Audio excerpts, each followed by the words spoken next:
자, 우리 요새 부채 한도에 대해서 무지 막 난리 나잖아. 막 매스컴에서 너무 막 심하게 떠들고, 그 다음에 미 행정부에서도 부채 한도 증액해달라고 막 공갈치면서 이러다가 미국이 다 망해 막 이렇게 떠들고 있어. 공부하는 사람으로 좀 알아야 되잖아요, 그죠? 부채 한도가 뭔지 한번 정리를 해봤습니다. 미국은 정기적으로 연방정부가 빚을 낼 수 있는 상한선을 설정하고, 부채 규모가 상한선에 도달하면 의회 승인을 얻어 상한을 올리거나 유예 승인을 받고 추가로 국채를 발행을 합니다. 미국 부채 한도는 현재 31조 4천억 달러로 설정되어 있으나 부채가 계속 불어나서 올 1월에 한도에 도달했는데, 현재 재무부가 특별 조치로 시간을 벌고 있는 상황이고, 지난 몇 달간 부채 한도를 늘려달라고 논의를 이어왔지만 공화당에서 적극적으로 반대하겠죠. 그래서 진전이 없다. 공화당은 부채 한도 증액을 대가로 정부 재정 지출을 대규모 삭감해야 된다고 요구하고 있고, 미 행정부와 민주당은 공화당의 조건 없이 부채 한도 협상에 응해야 한다고 입장을 하면서 팽팽하게 대립하고 있어요. 정부 지출 삭감보다는 부자 정세를 논의한다고 촉구하고 있고, 뭐 이런 뒤로 막 서로 막 입장을, 뭐 우리나라와 또 막 첨예하게 대립하는 거랑 같이 여기서 첨예하게 대립하고 있다는 뜻이에요. 한도가 찬 미국이 더 이상 돈을 빌릴 수 없는 상황이 되면 정부에서 지출하는 돈들 있잖아요. 군인 봉급이라든지 사회보장성 혜택에 줄이는 방법으로 돈을 마련해야 해서 경제적 고통이 유발될 수 있다. 뭐 이런 얘기고. 그러니까 돈을 못 빌리면 연금, 예를 들면 100만 원 줄 걸 80만 원 주고 좀 참아라고 이렇게 해야 된다는 거지.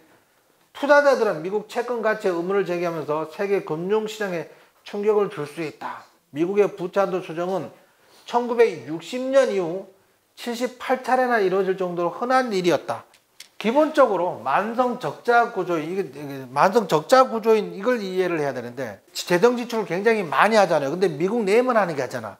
전 세계에도 막 하고, 우크라이나에도 무기, 원조, 군사비 막 지원해주고 있고 막 그러고 있잖아요. 그죠? 그러니까 재정이 적자일 수밖에 없어. 이게 정상적이야.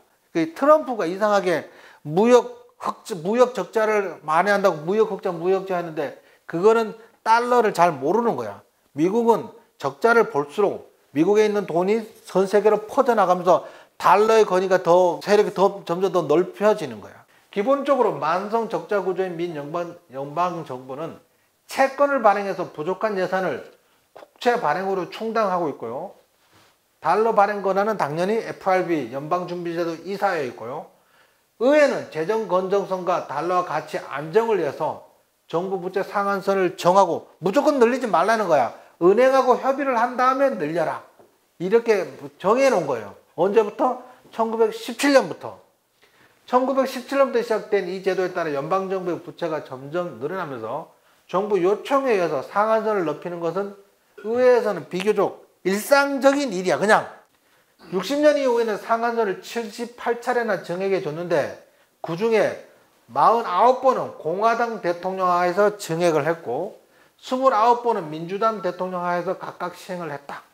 2010년 오바마 행정부에서 격하게 대립된 충돌이 있은 적이 있었어요. 대규모 적자를 기록하면서 부채 한도에 도달하자 2조 4천억 달러 규모의 부채 한도 증액을 요청했는데, 공화당 소속의 존 베이너 하원 의장이 협상을 벼랑 끝까지 몰고 간 적도 있다.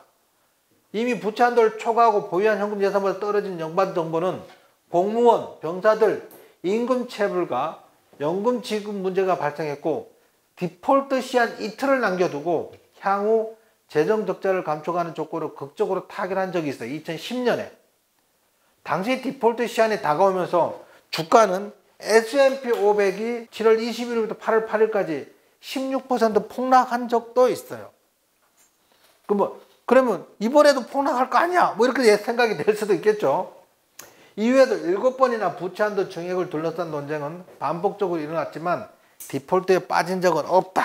바이든 대통령과 행정부에서도 민주당에서도 막 이러다가 다 죽어 막 공갈치고 있고, 공화당에서는 어림도 없어 막 그래서 막 서로 막 말빨 싸움하고 있어요. 국가 부채 한도를 인상하는 안을 은행에서 빨리 합의해주지 않으면 정부가 디폴트 상태가 빠지고, 그러면 약 830만 명의 실제가 발생하고 주식시장에 45% 폭락해. 큰일 났어. 빨리 타결해. 뭐 그 얘기예요. 공갈치고 있는 거예요. 의회와 백악관 사이의 줄다리기가 계속되면 합의에 이르지 못하자 제닛 옐런 재무장관이 또 한 번 공갈에 나섰어. 이제 야 정말 큰일 난다. 정말 디폴트 되면 난리 난다니까. 그래서 백악관 팀에서 내놓은 시나리오 디폴트가 장기화되는 거, 단기 디폴트 되고 끝나는 거, 벼랑 끝 대결을 끝까지 가는 거. 사람들에게 겁을 주어 원하는 대로 유도하기 위해서 상황을 아주 위험한 지경까지 몰고 가고, 그러니까 매스컴 들어서 난리 났고 우리나라도 각종 유튜버가 난리 났어. 이제 디폴트 오면 전 세계 경제가 폭락하고 난리 나는 거예요. 예. 그렇게 가겠습니까? 예. 그렇게 안 갑니다. 지금 서로 벼랑 끝에서 막바지 지금 힘겨루게 하고 있는 것 뿐이지 결국 마지막에는 뭐예요? 그렇게 가면 그 욕을 어떻게, 역사적인 욕을 누구한테 어떻게 얻어먹으려고. 그래서 내가 이거는 별거 아닙니다라고 지금 제가 계속 질문하시는 분들한테 제가 과거에도 다 그냥 넘어갔어요 이렇게 얘기를 하고 있어요. 근데 만약에 뭐 극단으로 치달으면 증시가 한 10% 20% 떨어질 수는 있겠지, 일시적으로. 그때는 어떤 거라고요? 매수할 타임. 왜? 우리는 아니까. 타결되면 올라갈 거 아니야 이게. 그걸 계속 갈 수는 없잖아. 이게 미국 대통령이나 민주당 의원들이나 공화당 의원들이나 미치지 않고서야 계속 갈 수 없잖아. 그럼 오히려 이런 건 하락은 그냥 오히려 매수할 타임이다 이렇게 생각하시면 됩니다. 근데 정말로 미친 듯이 가버려. 그건 어쩔 수 없어. 우리 예상 밖에 못 들어갈 거야. 서로 다 죽자는데. 그럴 리가 없다는 얘기죠. 시스템상. 바이든과 민주당은 지출 상관 없이 부채 한도를 정액해야 한다고 주장하고, 공화당은 연방정부 지출 삭감을 주장하며 하원에서도 별도 법안을 통과한다. 바이든 정부는, 공화당은 단지 부채 한도 X만 놓고 얘기하지만 실제로 디폴트가 현실화되면 미국 정부의 모든 계약과 사회보장연금의 지불, 이게 아니죠. 사실 협상이라는 거는 이걸 갖고 공갈 칠 게 아니고 뭐예요? 설득해야 되나. 우리가 이렇게 많이 요구할 수밖에 없는 상황이 이럴 수밖에 없었어. 설득을 하고, 공화당에서는 그래도 너무 많아. 삭감을 하든지 다음부터 이걸 좀 줄이려고 제도를 만들지 이렇게 해야 되는데 서로 공갈 치고 있어. 단기 디폴트의 경우 일자리는 연내 50만 개 이상 줄어들고 벼랑 끝 타협이 이뤄지는 3단계라고 해도 20만 개 일자리가 감소하며 GDP가 0.3% 깎여 나갈 것이라고 백악관 경제팀은 보고, 미국 경제에는 연방정부 디폴트 경고로 인한 보험비용의 증가 등 모든 게 막 그 얘기야. 이거 이대로 디폴트가 되면 큰일 난다는 거지. 사실 큰일 나겠지. 근데 정상적인 나라라면 디폴트까지 안 갈 거라는 게 제 얘기거죠. 그 5가지 시나리오가 있어요, 이제. 첫 번째는 양당 합의할 거.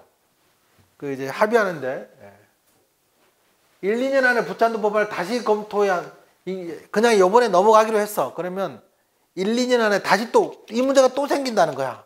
근데 1, 2년 안에 생기는데 그게 언제냐면 2024년 대통령 선거 전이라는 거야. 그때 가면 또 골 때리는 거지. 이게 대통령 선거가 맞물려 있는 거지, 그때 가면. 그 다음에 민주당이 독자적으로 정액안을 통과시키는 방법이 있는데 이건 좀 불가능한가 봐요. 218명의 의원 지지가 필요한데 민주당 의원이 213명이고 민주당 내에서도 부정적인 의견을 가진 사람이 있나 봐요. 그래서 이거는 민주당 독자적으로 정액안을 통과시키는 건 좀 불가능한 일이었고, 그 다음에 유예, 한동안 유예하는 거. 의원들과 백악관이 협상할 시간을 더 주기 위해서 부채 한도를 몇 주 또는 몇 달 유예하는 법안이 있는데, 이거는 이제 9월 말까지 유예할 수 있나 봐요. 저거하고 맞춰서 유예 기간은 새로운 부채 한도 마감일을 예상 제출 통과 마감일과 일치시켜서 9월 말까지 유예시킬 수 있는 뭐 그런 게 있는 것 같습니다. 또 한 가지는 백악관에서 행정부에서 맘대로 하는 거야. 맘대로 하는 그 근거가 있나 봐요. 근데 근거가 법률적 다툼이 있을 수도 있나 봐요.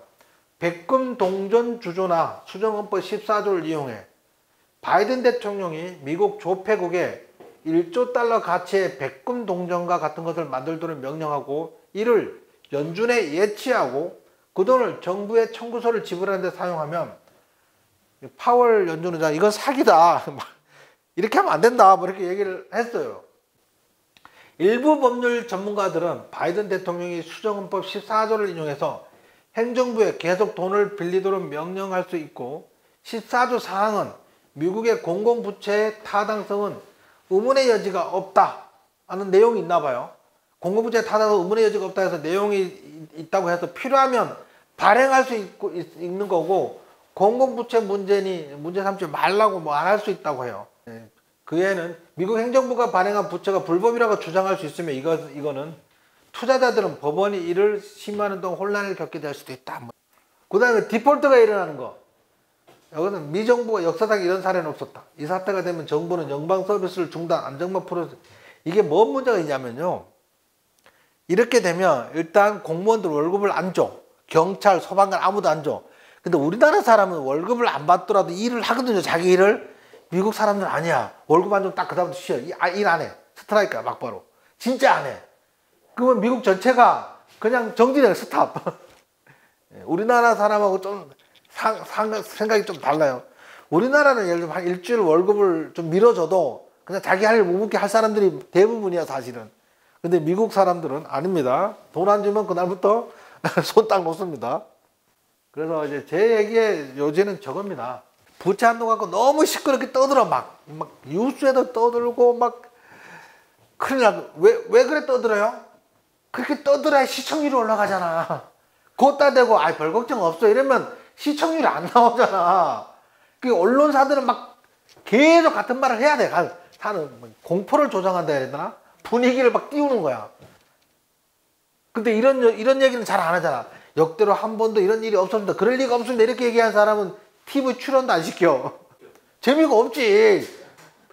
막 공포를 그게 치달았다가 타결됐습니다. 이래야지 뭐 극적인 반전도 있고 타결된 걸로 또 떠들 수 있잖아. 그래서 언론을 이해하실 때 항상 뭐라고요? 언론은 목표가 시청률이다 이렇게 생각하지.